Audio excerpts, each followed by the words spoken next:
thunderstorm warning. Tornado possible tags. I guess we're not.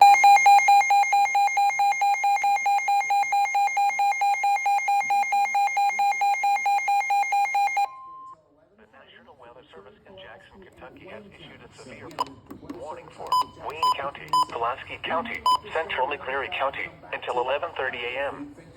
At 10:57 a.m., severe thunderstorms were located along a line extending from near Parnell to near Monticello to near Slickford, moving northeast at 60 miles per hour.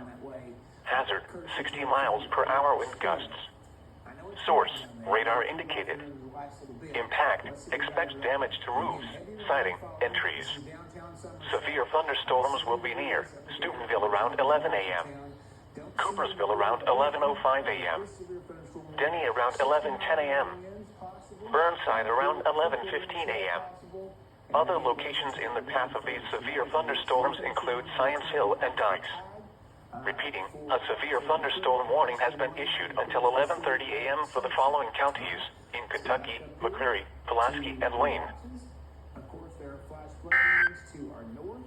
So, I tell you what, we're going to stay with